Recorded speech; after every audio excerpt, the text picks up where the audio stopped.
The Flow of the River, written by Loren Eiseley in 1953 and published in The American Scholar in autumn of that year.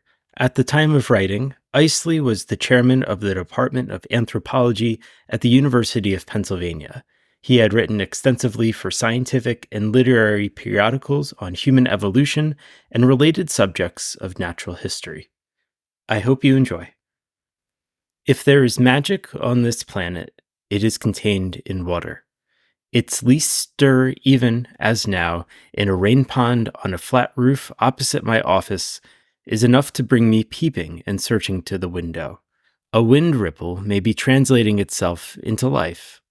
I have a constant feeling that sometime I may witness that momentous miracle on a city roof, see life, in fact, veritably and suddenly boiling out of a heap of rusted pipes and old television aerials. I marvel at how suddenly a water beetle has come and is submarining there in a spatter of green algae.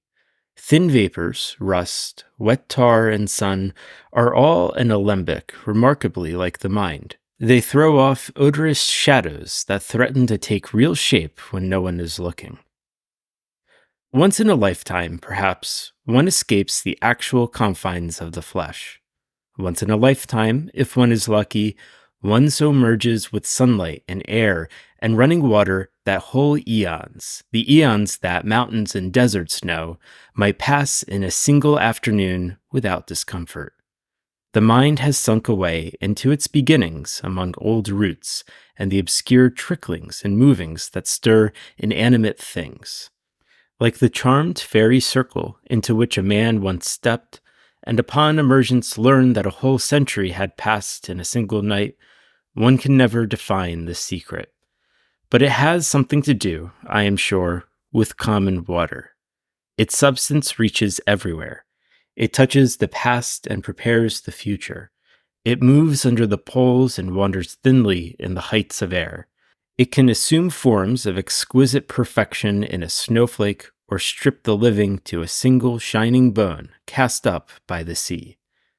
Many years ago, in the course of some scientific investigations in a remote western county, I experienced, by chance, precisely the sort of curious absorption by water, the extension of shape by osmosis, at which I have been hinting.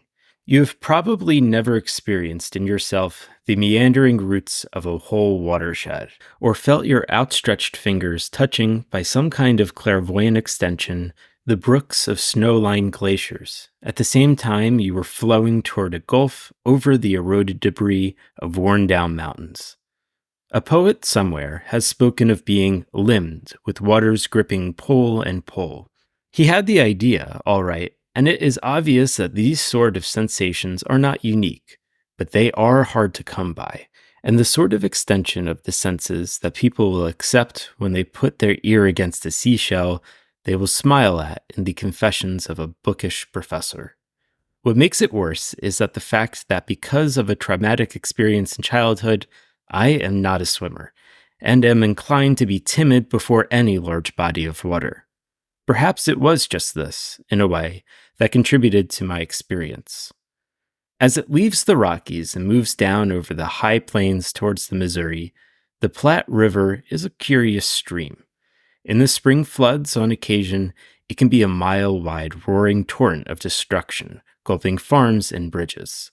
Normally, however, it is a rambling, dispersed series of streamlets, flowing erratically over great sand and gravel fans that are, in part, the remnants of a mightier Ice Age streambed. Quicksands and shifting islands haunt its waters. The bones of extinct beasts and the men who hunted them stir uneasily in its bed. Over it, the prairie suns beat mercilessly throughout the summer. The Platte, a mile wide and an inch deep, is a refuge for any heat-weary pilgrim along its shores. This is particularly true of the high plains before its long march by the cities begins. The reason that I came upon it when I did, breaking through a willow thicket and stumbling out through ankle-deep water to a dune in the shade, is of no concern to this narrative. On various purposes of science, I have ranged over a good bit of that country on foot, and I know the kind of bones that come gurgling up through the gravel pumps, and on the arrowheads of shining chalcedony that occasionally spill out of water-loosened sand.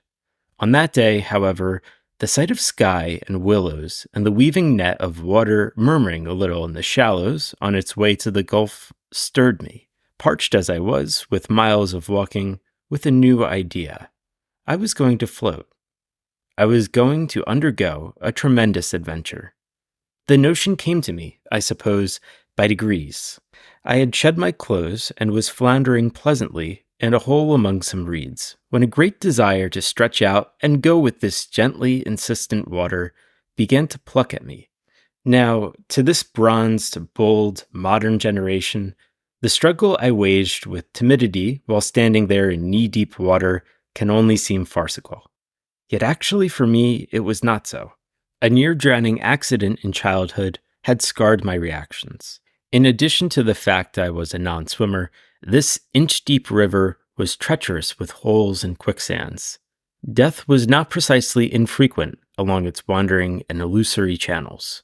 Like all broad wastes of this kind, where neither water nor land quite prevails, its thickets were lonely and untraversed. A man in trouble would cry out in vain. I thought of all this, standing quietly in the water, feeling the sand shifting away under my toes. Then I lay back in the floating position that left my face to the sky and shoved off. The sky wheeled over me. For an instant, as I bobbed into the main channel, I had the sensation of sliding down the vast tilted face of the continent. It was then that I felt cold needles of the alpine springs at my fingertips, and the warmth of the Gulf pulling me southward. Moving with me, leaving its taste upon my mouth, and spouting under me in dancing springs of sand, was the immense body of the continent itself, flowing like the river itself, grain by grain, mountain by mountain, down to the sea. I was streaming over ancient seabeds, thrust aloft where giant reptiles had once sported. I was wearing down the face of time and trundling cloud-wreathed ranges into oblivion. I touched my margins with the delicacy of a crayfish's antennae, and felt great fish glide about their work. I drifted by stranded timber cut by beaver in mountain fastnesses. I slid over shallows that had buried the broken axles of prairie schooners and the mired bones of Mammoth. I was streaming alive under the hot and working ferment of the sun, or oozing secretively through shady thickets. I was water, and the unspeakable alchemies that gestate and take shape in water, the slimy jellies that under the enormous magnification of the sun writhe and whip upward as great barbed cat-mouths, or sink indistinctly back into the murk out of which they arose. Turtle and fish, and the pinpoint chirpings of individual frogs are all watery projections, concentrations, as man himself is a concentration, of that indescribable and liquid brew which is compounded in varying proportions of salt and sun and time. It has appearances, but at its heart lies water, and as I was finally edged gently against a sandbar and dropped like any log, I tottered as I rose. I knew once more the body's revolt against emergence into the harsh and unsupporting air, its reluctance to break contact with that mother element which still, at this late point in time, shelters and brings into being 9/10 of everything alive. As for men, those myriad little detached ponds with their own swarming corpuscular life, what were they but a way that water has of going around beyond the reach of rivers? I, too, was a microcosm of pouring rivulets and floating driftwood, gnawed by the mysterious animalcules of my own creation. I was 3/4 water, rising and subsiding according to the hollow knocking in my veins, a minute pulse like the eternal pulse that lifts Himalayas and which, in the following systole, will carry them away. Thoreau, peering at the emerald pickerel in Walden Pond, called them Animalized Water in one of his moments of strange insight. If he had been possessed of the geological knowledge so laboriously accumulated since his time, he might have gone farther, and amusedly detected in the planetary rumblings and eructations which so delighted him in the gross habits of certain frogs, signs of that dark interior stress which has reared sea bottoms up to mountainous heights. He might have developed an acute inner ear for the sound of the surf on crustaceous beaches where now the wheat of Kansas rolls. In any case, he would have seen, as the long trail of life was unfolded by the fossil hunters, that his animalized water had changed in its shapes eon by eon to the beating of Earth's dark millennial heart. In the swamps of the low continents, the amphibians had flourished and had their day. And as the long skyward swing, the isostatic response of the crust had come about, the era of the cooling grasslands and mammalian life had come into being. A few winters ago, clothed heavily against the weather, I wandered several miles along one of that same Platt's tributaries down which I had floated years before. The land was stark and ice-locked. The rivulets were frozen, and over the marshlands the willow thickets had made such an array of vertical lines against the snow that tramping through them produced strange optical illusions and dizziness. On the edge of a frozen backwater, I stopped and rubbed my eyes. At my feet, a raw prairie wind had swept the ice clean of snow. A peculiar green object caught my eye. There was no mistaking it. Staring up at me, with all of his barbels spread pathetically, frozen solidly in the wind-ruffled ice, was a huge, familiar face. It was one of those catfish of the twisting channels, those dwellers in the yellow murk who had been about me and beneath me on the day of my great voyage. Whatever sunny dream had kept him paddling there while the mercury plummeted downward and that Cheshire smile froze slowly, it would be hard to say. Or perhaps he was trapped in a blocked channel and had simply kept swimming till the ice contracted around him. At any rate, there he would lie till the spring thaw. At that moment, I started to turn away, but something in the bleak, whiskered face reproached me, or perhaps it was the river calling to her children. I termed it science, however, a convenient, rational phrase I reserve for such occasions, and decided that I would cut the fish out of the ice and take him home. I had no intention of eating him. I was merely struck by a sudden impulse to test the survival qualities of high plains fishes, particularly fishes of this type who get themselves immured in oxygenless ponds or in cut-off oxbows buried in winter drifts. I blocked him out as gently as possible and dropped him, ice and all, into a collecting can in the car. Then we set out for home. Unfortunately, the first stages of what was to prove a remarkable resurrection escaped me. Cold and tired after a long drive, I deposited the can with its melting water and ice in the basement. The accompanying corpse I anticipated I would either dispose of or dissect on the following day. A hurried glance had revealed no signs of life. To my astonishment, however, upon descending into the basement several hours later, I heard stirrings in the receptacle and peered in. The ice had melted. A vast pouting mouth ringed with sensitive feelers confronted me, and the creature's gills labored slowly. A thin stream of silver bubbles rose to the surface and popped. A fishy eye gazed up at me protestingly. A tank, it said. This was no Walden pickerel. This was a yellow-green, mud-grubbing, evil-tempered inhabitant of floods and droughts and cyclones. It was the selective product of the high continent and the waters that pour across it. It had outlasted prairie blizzards that left cattle standing frozen upright in the drifts. "I'll get the tank," I said respectfully. He lived with me all that winter, and his departure was totally in keeping with his sturdy, independent character. In the spring, a migratory impulse, or perhaps sheer boredom, struck him. Maybe, in some little lost corner of his brain, he felt, far off, the pouring of the mountain waters through the sandy coverts of the Platte. Anyhow, something called to him, and he went. One night, when no one was about, he simply jumped out of his tank. I found him dead on the floor next morning. He had made his gamble like a man, or, I should say, a fish.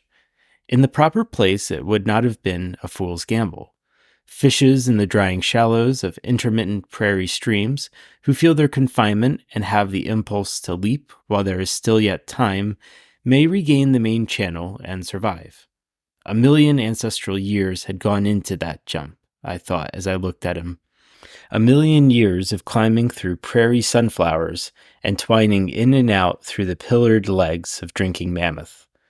Some of your close relatives have been experimenting with air breathing, I remarked, apropos of nothing, as I gathered him up. Suppose we meet again up there in the cottonwoods in 1,000,000 years or so. I missed him a little as I said it. He had for me the kind of lost, archaic glory that comes from the water brotherhood. We were both projections out of that timeless ferment, and locked as well in some greater unity that lay incalculably beyond us. In many a fin and reptile foot, I have seen myself passing by. Some part of myself, that is.